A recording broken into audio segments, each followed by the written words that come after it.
Okay तो भाई क्या ब्रॉक लेसनर 2026 के एलिमिनेशन चैम्बर के अंदर आने वाले हैं और एलिमिनेशन चैम्बर को विन करने वाले हैं। साथ ही साथ भाई क्या रोमन रेंज फाइनली भाई हैवीवेट चैंपियन बनने वाला है, ये चीज क्योंकि कंफर्म हो चुका है। साथ ही साथ भाई क्या ट्रिपल एच का पोजीशन अब करेंट में खतरे में, ट्रिपल एच को पोजीशन से निकाला जा सकता है, सब कुछ डिस्कस करने वाला। आइए हम शुरू करते हैं। ओके तो सबसे पहले बात करते हम लोग विजन टीम के बारे में। तो भाई विजन टीम का किस्मत ही मतलब खराब है। सबसे पहले विजन टीम के हेड थे सेथ रॉलिंस, इंजर्ड हो गए और अब करेंटा में हेड बने ब्रॉन ब्रेकर, वो भी करेंटा में इंजर्ड हो चुके। तो विजन टीम के अंदर अब करेंटा में एक और हेड का जरूरत है और रिपोर्ट के अकॉर्डिंग भाई पॉल वन वो जो नया हेड बनाने वाला विजन टीम का, साथ साथ लोगन पॉल को बनाने वाला, मतलब लोगन पॉल भाई नया हेड विजन टीम के होने वाले हैं। तो आप लोग ऐसा समझ सकते हो कि लोगन पॉल के अंडर मतलब करेंटा में ऑस्टिन थ्योरी काम करने वाला और ब्रॉन्सन रेड काम करने वाला। मे भी भाई इन लोग कुछ और सुपरस्टार को भी ऐड कर सकते हैं। जो भी हो भाई विजन टीम का भाई किस्मत में एल लग चुका है। देखते हैं भाई सारे मेंबर कब तक रिकवर करके वापस आते हैं। वैसे वाकया की बात करते हम लोग सीएम पंक के बारे में। तो भाई सीएम पंक को भाई अभी भी सेथ रॉलिंस के साथ मैच रिसल करना, पर सीएम पंक सेथ रॉलिंस के साथ हेयर वर्सेस हेयर मैच रिसल करना चाहते हैं। मतलब सेथ रॉलिंस इस मैच के अंदर हारे तो सेथ रॉलिंस को गंजा होना पड़ेगा, सीएम पंक हारे तो सीएम पंक को गंजा होना पड़ेगा। तो देखो मेरे ख्याल से भाई अगर डब्ल्यू वाले अगर सेथ रॉलिंस, सीएम पंक और ब्रॉन ब्रेकर का आपस में ट्रिपल थ्रेड मैच रेसलमेनिया के अंदर करवाती तो मेरे ख्याल से सबसे परफेक्ट स्टोरी लाइन होता है। ऑब्वियस सी बात है भाई सेथ रॉलिंस इंजर्ड हो गए, ब्रॉन ब्रेकर इंजर्ड हो गए, तो डब्ल्यू वालों को भाई सीएम पंक और रोमन रेंज का मैच करवाना पड़ रहा है। हाँ ये जो मैच हो रहा है रेसलमेनिया के अंदर, ये डब्ल्यू हिस्ट्री का सबसे बकवास मैच कार्ड है। मैं ऐसा क्यों बोल रहा हूँ भाई, आगे वीडियो के अंदर मैं आपको विद प्रूफ इसी वीडियो के अंदर मैं आपको दिखाने वाला हूँ। बाकी आगे बात करते हम लोग पेज के बारे में। तो भाई कोई ऐसा दिन नहीं रहता जब मैं आपको पेज का न्यूज नहीं सुनाता हूँ। आज फिर से पेज के बारे में भाई बकवास न्यूज आया, मैं बस आपको सुनाने वाला, आपको भरोसा करना है, करो नहीं करना नहीं करो। अब बेसिकली करंट टाइम पेज के बारे में ये रिपोर्ट निकल कर आना शुरू हो चुका कि पेज आपको रेसलमेनिया 42 के बाद वाले रॉ के ऊपर देखने को मिलेगी। मतलब रॉ आफ्टर रेसलमेनिया जो होता है बहुत बड़ा रॉ होता है, तो वहां पर आपको पेज देखने को मिलेगा। अब देखो भाई देखने को मिलती है या फिर नहीं देखने को मिलती है। बाकी आगे बात करते हम लोग रोमन रेंज के बारे में। तो भाई रोमन रेंज भाई अभी करंट टाइम में रेसलमेनिया 42 के अंदर 100% कंफर्म हैवीवेट चैंपियन बन जाने वाला और हैवीवेट चैंपियन को डब्ल्यूडब्ल्यूई कंपनी के अंदर सेकेंडरी टाइटल कंसीडर किया जाता है। इनफैक्ट रोमन रेंज ही भाई एक टाइम पर सेकेंडरी टाइटल बोला करते थे, मतलब हैवीवेट टाइटल को, और अब करेंट वही टाइटल को रोमन रेंज विन करके उसको प्राइमरी टाइटल बनाने वाले हैं। बाकी आगे बात करते हैं रेसलमेनिया 42 के बारे में। तो भाई रेसलमेनिया 42 के बाद आपको कौन कौन से सुपरस्टार आपको चैंपियन बनते हुए दिखने वाला, आप लोग सारे का नाम यहाँ पर देख सकते हैं। सबसे पहले भाई यहाँ पर लिव मॉरन को बताया गया, साथ ही साथ भाई यहाँ पर एजे ली को बताया गया, इसके अलावा टिफनी को बताया गया और हमारी एलेक्सा ब्लेस को बताया गया। तो देखो यार मेरे ख्याल से मैं एजे ली और लिव मॉरन को लेकर कंफर्म हूँ कि ये दोनों चैंपियन बनने वाले। बाकी टिफनी और एलेक्सा ब्लेस को लेकर मैं नहीं कंफर्म हूँ। बाकी आगे बात करते हम लोग the best incarnate Brock Lesnar के बारे में। तो भाई फाइनली हमारे the Brock Lesnar WWE company के अंदर वापस आने वाला और डब्ल्यू वाले ने भाई इस बात को कंफर्म कर दिया है। पर सबसे शॉकिंग चीज है कि ब्रॉक लेसनर का रिटर्न का जो डेट डब्ल्यू वाले ने कंफर्म किया, बेसिकली भाई 23 फरवरी को डेट को भाई इन्होंने डाला है। तो भैया देखो रोमन रेंज को भाई एलिमिनेशन चैंबर से कोई मतलब नहीं, तो रोमन रेंज भाई मार्च के अंदर आ रहे हैं, पर ब्रॉक लेसनर भाई एलिमिनेशन चैंबर के जस्ट एक हफ्ता पहले आ रहे हैं। तो मे भी भाई ब्रॉक लेसनर एलिमिनेशन चैंबर के पार्ट हो सकते हैं। और ऑब्वियस सी बात है भाई मतलब एलिमिनेशन चैंबर और डब्ल्यू वाले के पास करेंट में कोई सुपरस्टार नहीं, तो भर भर के सुपरस्टार को लेकर आने की कोशिश करेगी। तो हाँ मेरे ख्याल से अगर ब्रॉक लेसनर अगर एलिमिनेशन चैंबर के अंदर जाते तो मेरे ख्याल से एलिमिनेशन चैंबर का भाई 4 चंद लग जाएगा। मेरे ख्याल से ब्रॉक लेसनर जाने वाले हैं। तो मैंने कल मजे में जब मैंने जो थंबनेल बनाया था 700 थंबनेल सही हो सकता है, ब्रॉक लेसनर में भी एलिमिनेशन चैंबर को विन भी कर सकते हैं। देखो मुझे नहीं पता भाई, पर ब्रॉक लेसनर जहां पर भी जाते हैं batting odds already Brock Lesnar के फेवर में हो जाते हैं, तो Brock Lesnar versus Drew McIntyre का मैच मेरे ख्याल से जचेगा तो नहीं। तो देखो मेरे ख्याल से ब्रॉक लेसनर अगर मैं दिमाग लगाऊं तो भाई कोडी रोड से एलिमिनेशन चैंबर विन करेंगे, ब्रॉक लेसनर नहीं विन करने वाला। पर हाँ एलिमिनेशन चैंबर का पार्ट ब्रॉक लेसनर 100% कंफर्म होने वाला है। बाकी एलिमिनेशन चैंबर मेरे ख्याल से कोडी रोड जीतेगा। बाकी आगे बात करते हैं एडम पियर के बारे में। तो भाई करेंट बहुत सारे लोग एडम पियर के बारे में बोल रहे हैं कि मिस्ट्री मैन एडम पियर खुद है। तो भाई एडम पियर आकर ट्विटर के ऊपर अपना भड़ास निकालना शुरू कर दिया। एडम पियर बोलते कि भैया मेरा कोई क्या हमशक्ल भाई है, मैं चमत्कार कैसे कर सकता हूँ, मैं एक इंसान 2 जगह कैसे प्रेजेंट हो सकता हूँ। एडम पियर बोल रहे हैं भैया मैं हूँ ही नहीं हूँ। तो देखो भाई वो जो मिस्ट्री मैन हो सकता है एडम पियर नहीं हो सकता, पर एडम पियर का कनेक्शन जरूर उसके साथ है, क्योंकि भाई एडम पियर भाई भर भर के मिस्ट्री मैन को फेवर दे रहा है। वैसे वाकई आगे बात करते हम लोग रैंडी ऑर्टन के बारे में। तो भाई रैंडी ऑर्टन रिसेंट में एजे स्टाइल के बारे में बात की कि एजे स्टाइल डब्ल्यूडब्ल्यूई कंपनी के अंदर 2016 के अंदर आया था, वो कितना एक्साइटेड है, कितना एक्साइटेड बैक स्टेज के सारे लोग थे एजे स्टाइल से मिलने के लिए। तो बेसिकली भाई वो सारा याद को ताजा करने के लिए भाई रैंडी ऑर्टन एजे स्टाइल को बेसिकली एक ट्रिब्यूट देते हैं। बाकी आगे बात करते हैं जॉनी गार्गानो के बारे में। तो भाई टोमासो चैंपा के जाने के बाद जॉनी गार्गानो जिस तरीके से डब्ल्यूडब्ल्यूई कंपनी के बैक स्टेज सोए हुए थे, उसी तरीके से भाई अब ट्रेडमिल पर भाई ये सो रहे हैं। तो पता नहीं भाई जॉनी गार्गानो का ये वाला पोस्ट बड़ा वायरल हो रहा है, जिस तरीके से मंडे नाइट रॉ पर सोए हुए थे अपने भाई के याद में, उसी तरीके से अब ट्रेडमिल पर भी ये सो रहे हैं। वैसे इनके भाई टोमासो चैंपा के बारे में बात करें तो भाई भर भर के करेंट में टोनी खान भाई टोमासो चैंपा का तारीफ कर रहे हैं, टोमासो चैंपा को एक टाइटल भी दे दिए हैं। तो मेरे ख्याल से भाई डब्ल्यूडब्ल्यूई कंपनी और एडब्ल्यू कंपनी के बीच में सबसे बड़ा डिफरेंस है कि भाई एडब्ल्यू कंपनी का खुद मालिक भाई आकर सारे सुपरस्टार का तारीफ करता है। कोई भी सुपरस्टार डब्ल्यूडब्ल्यूई कंपनी से निकाला जाता है उसको अपने कंपनी के अंदर बार बार लेता, उसको रिस्पेक्ट देता। मेरे ख्याल से ये बड़ा कमाल का चीज है भाई। वाकई बात करते हैं मिस्ट्री रेसलर के बारे में। हैं तो भाई मिस्ट्री रेसलर के बारे में कमाल का और चीज बताया जा रहा है कि मिस्ट्री रेसलर जब भी अटैक करता है ऑस्टिन थ्योरी और ब्रॉन ब्रेकर को ऊपर अटैक करता है। ये बंदा कभी भी ब्रॉन्सर्ड या फिर लोगन पॉल को ऊपर अटैक नहीं करता। तो मेरे ख्याल से भाई एक टाइम पर मैं मान सकता हूँ कि मिस्ट्री बंदा हो सकता है लोगन पॉल, हो सकता है लोगन पॉल, मतलब मैं मान सकता हूँ। देखो बीच में रूमर था कि बंदा खुद ही ऑस्टिन थ्योरी, पर भाई ऑस्टिन थ्योरी तो भाई खुद ही अटैक हो गया, तो ऑस्टिन थ्योरी है नहीं। अब देखो लोगन पॉल एक लास्ट चांस है, लोगन पॉल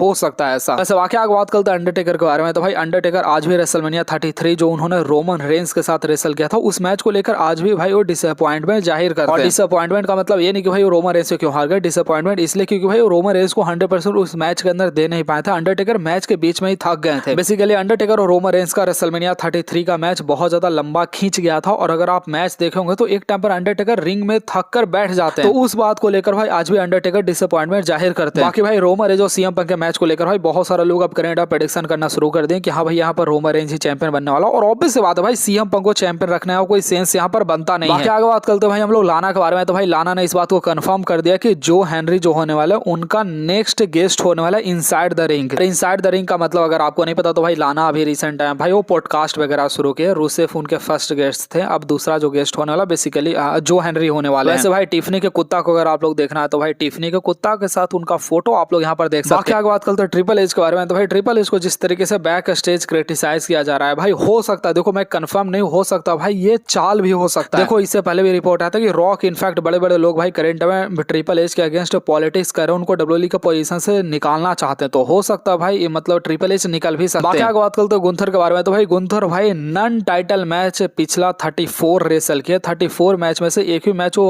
हारे नहीं है मतलब। तो बेसिकली गुंथर का भाई नन टाइटल मैच में 34-0 का रिकॉर्ड बन चुका, मतलब लास्ट 34 मैच जो कि नन टाइटल हुआ है गुंथर हारे नहीं। वैसे आगे बात करते हैं बैड बनी के बारे में। तो क्या भाई वो मिस्ट्री अटैकर बैड बनी हो सकता है? तो ऐसा स्टोरी लाइन हो सकता है कि बैड बनी और लोगन पॉल का डब्ल्यूडब्ल्यूई वाले मैच सेटअप करे, तो ऐसा हो सकता है। पर मेरे ख्याल से भाई मेरे को उतना भरोसा नहीं कि बैड बनी को इतना टाइम रहेगा भाई हर जगह आकर अटैक करना, मेरे ख्याल से ऐसा नहीं होने वाला। बाकी भाई एजे स्टाइल के बारे में बात करें तो भाई फिर से वही रिपोर्ट है कि एजे स्टाइल के हाथ में चॉइस था, डब्ल्यूडब्ल्यूई कंपनी को खुद एजे स्टाइल छोड़ कर गए थे डब्ल्यूडब्ल्यूई कंपनी के अंदर, फिर वो वापस आ सकते हैं। तो देखो यार मेरे ख्याल से एजे स्टाइल जो भी करके गए बहुत ज्यादा अच्छा बात हो, एजे स्टाइल वापस नहीं आए उस बात को लेकर भाई मेरे अंदर खुशी रहेगा। बाकी बात करते हैं स्मैकडाउन के बारे में। सोचो भाई कितना सर वाला बात है, स्मैकडाउन का व्यूअरशिप भाई 1.4 मिलियन के अप्रोक्स आया और ये सितंबर से सबसे ज्यादा व्यूअरशिप है। भाई सिर्फ 1.4 मिलियन व्यूअरशिप के लिए आपको ड्रू मैकिंटायर को क्रेडिट देना, आपको भाई कोडी रोड्स के क्रेडिट देना, भाई जिसको देना आप लोग क्रेडिट दे दो, पर हाँ यही व्यूअरशिप है। बाकी बात करते हम लोग चेल्सी ग्रीन के बारे में। तो भाई चेल्सी ग्रीन के बारे में पहले जो रूमर था कि उनको मतलब एंकल उनका ब्रोकन नहीं हुआ, अब करंट में रिपोर्ट आ चुका है भाई उनका एंकल ब्रोकन हो चुका है। भाई कंफर्म ये रिपोर्ट है, तो देखो भाई कब वापस आती है। बाकी भाई ब्रॉक लेसनर एलिमिनेशन चैंबर के अंदर जाने वाले हैं भाई, उसको ऑलरेडी पोस्टर भाई करंट में सोशल नेटवर्क पर ऑलरेडी भाई सराउंड होना शुरू हो चुका है। बाकी बात करते हैं रेसलमेनिया 42 के बारे में। तो देख लो भाई अब ब्रॉक लेसनर रोमन रेंस दोनों रेसलमेनिया के अंदर, पर फिर भी रेसलमेनिया का टिकट नहीं बिक रहा है भाई, अभी भी टिकट नहीं बिका है। करंट में डब्ल्यूडब्ल्यूई कंपनी के अंदर भाई पूरा पैनिक सिचुएशन आ चुका है भाई। सोचो इनका रेसलमेनिया का टिकट नहीं बिक रहा है भाई, नहीं बिके ज्यादा मजा है भाई, ट्रिपल एच भड़वा के निकालो डब्ल्यूडब्ल्यूई कंपनी से ज्यादा मजा है। बाकी भाई आज शाम को चैनल के ऊपर फिर से अपडेट वीडियो देखने को मिलेगा, तो भाई वीडियो को लाइक करके सारे लोग चैनल को सब्सक्राइब करना मत भूलिएगा सारे लोग।